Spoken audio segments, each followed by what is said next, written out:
Pitra Romadhoni beri pesan nyelekit kepada para terpidana kasus Vina usai PK ditolak. Ditolaknya PK para terpidana kasus Vina Cirebon juga mendapat respon dari kubu Ibtu Rudiana. Kuasa hukum Ibtu Rudiana, Pitra Romadhoni, malah memberikan pesan nyelekit. Ia justru menyarankan agar para terpidana kasus Vina Cirebon insyaf dan bertobat. Ia menyebut keputusan MA sebagai peringatan Tuhan atas kebohongan yang mungkin telah dilakukan oleh para terpidana.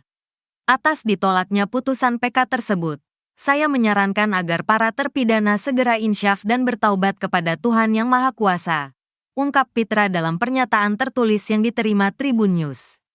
Putusan PK ini juga menuai reaksi dari pihak keluarga Vina. Keluarga Vina melalui satu di antara kuasa hukumnya, Raden Reza Pramadya, dari tim Hotman 911 menyatakan, menghormati keputusan Mahkamah Agung, MA. Jadi, kita sebagai warga negara Indonesia, saya mewakili keluarga almarhumah Vina dari Hotman 911 sangat menghormati dan mengikuti apapun keputusannya, MA, ujar Reza saat dimintai tanggapannya di kantornya.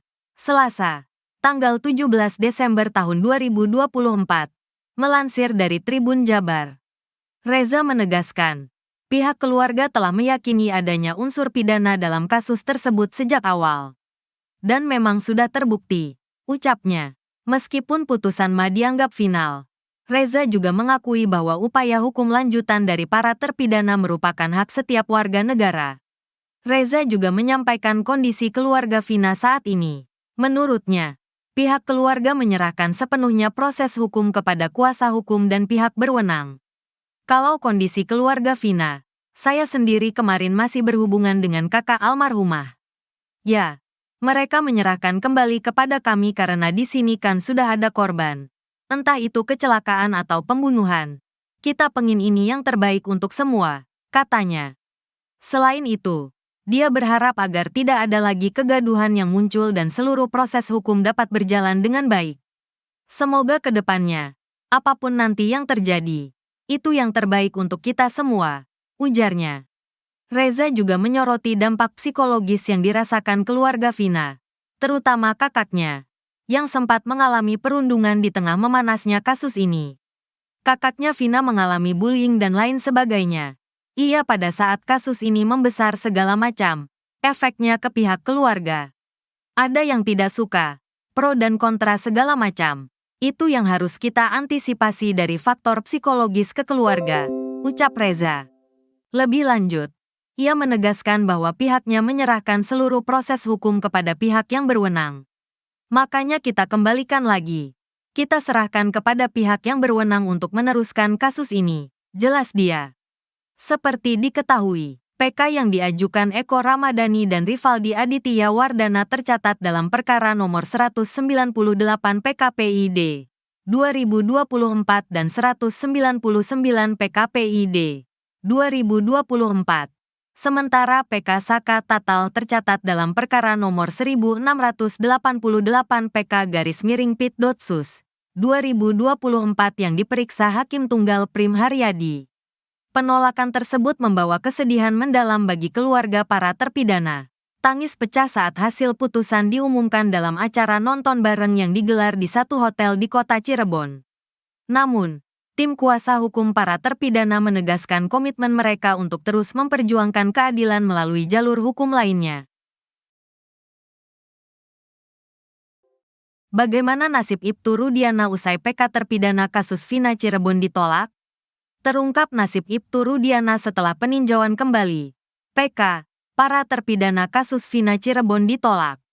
Menurut pakar psikologi forensik, Reza Indragiri, penolakan PK ini secara tak langsung membersihkan nama Ibtu Rudiana, yang notabene sebelumnya dicap telah memberikan keterangan palsu. Reza teringat dengan apa yang ia sampaikan di hadapan majelis hakim pada sidang PK di Pengadilan Negeri Cirebon beberapa bulan lalu. Saat itu, Reza menyampaikan permintaan maaf kepada ayah Eki, Ibtu Rudiana. Karena sekian lama saya berprasangka buruk, sekian lama saya barangkali juga mengeluarkan kata-kata tidak pantas kepada Ibtu Rudiana, yang saya anggap sudah melakukan pelanggaran etik, bahkan mungkin juga pidana, katanya. Dikutip dari tayangan YouTube Nusantara TV. Dengan putusan Ma yang menolak PK7 terpidana kasus Vina, Senin, tanggal 16 Desember tahun 2024, membuat Reza harus mengulangi kalimat tersebut. Segala penilaian negatif yang sudah saya berikan kepada Ibtu Rudiana plus juga para penyidik Polda Jabar pada 2016 dan 2024 tampaknya harus saya koreksi besar-besaran, urainya. Menurut Reza, suka tidak suka, putusan Ma itu telah membersihkan nama Ibtu Rudiana dan penyidik di kasus Vina. Mau tidak mau, putusan PK di hari keramat ini membersihkan nama Ibtu Rudiana. Membersihkan nama penyidik tahun 2016 dan 2024 di Polda Jabar. Tandasnya.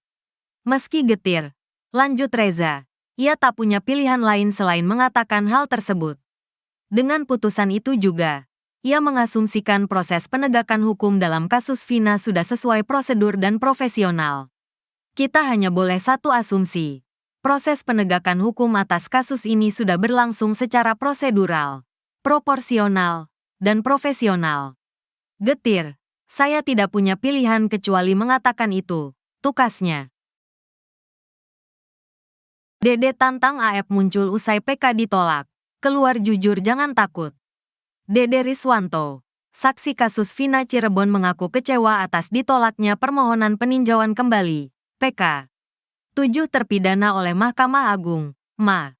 Dede adalah saksi yang mencabut keterangan di BAP tahun 2016 tentang adanya pembunuhan Eki dan Vina Cirebon.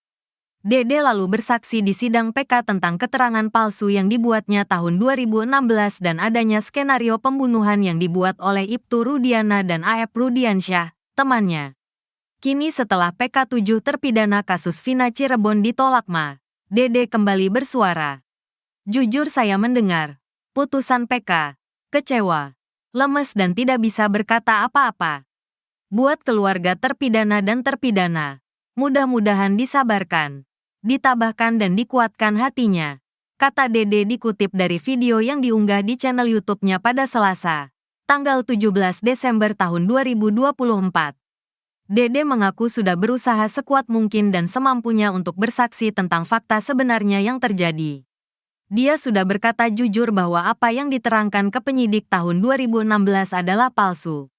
Namun, dia kecewa bahwa keterangannya itu tidak dianggap sebagai novum atau bukti baru. Dia pun mengimbau kepada temannya, AF untuk keluar dari persembunyian. Dia meminta AF untuk jujur mengungkapkan fakta sebenarnya. AF, tolong AF, jujur AF. Kasihan orang yang gak berdosa, gak bersalah harus menerima resiko ini, seru Dede. Dede lalu meminta AF untuk mengubur dendamnya yang sudah 8 tahun dengan membuat para terpidana di penjara. Sebelumnya Dede mengungkap skenario pembunuhan Vina dan Eki oleh 8 terpidana, ditambah Saka Tatal yang sudah bebas. Sengaja dibuat AF karena merasa dendam setelah dia digerebek oleh warga. Beberapa di antaranya terpidana ini. Apa iya dengan dendam kamu? Kurang puas selama 8 tahun ini? Apa iya kamu gak punya hati nurani? Apa kalau ini menimpa keluarga kamu bisa menerima?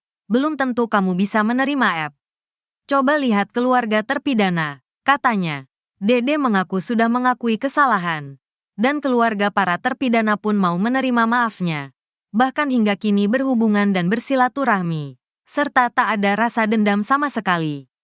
Coba, Ep, buka hati kamu. Masa iya? Kamu gak punya hati nurani sedikit pun. Toh kamu laki-laki. Laki-laki berani berbuat, berani bertanggung jawab. Apa susahnya bertanggung jawab? Seru Dede lagi. Dede lalu mengatakan, jika pun toh dengan kejujuran dia akan dipenjara. Menurut dia hal itu tidak masalah. Toh kalau ada hukuman bareng sama saya, gak usah takut Ep, katanya. Dede lalu meminta AF untuk tidak takut apapun. Apa takut karena ancaman? Apa takut karena seseorang? Apa yang ditakutin di dunia ini? Kalau kita nyawa udah gak ada, paling dikubur, katanya. Dede kembali meminta AF untuk keluar dari persembunyian. Tolong Ep, keluar Ep. Berkata jujur, gak usah akut. Kejujuran memang berat, sakit. Tapi, gak mungkin kita udah jujur orang menilai kita jelek terus. Gak mungkin. Manusia gak luput dari kesalahan. Cukup Ep dendam kamu selama 8 tahun. Tolong buka hati kamu. tegas Dede. Dede juga meminta bantuan Presiden Prabowo untuk membantu membebaskan 7 terpidana. Buat Bapak Presiden Prabowo Subianto. Tolong Pak. Sila kelima, keadilan sosial bagi seluruh rakyat Indonesia. Tolong Pak. Ditegakkan Pak. Mohon maaf pada keluarga terpidana dan terpidana, tukasnya.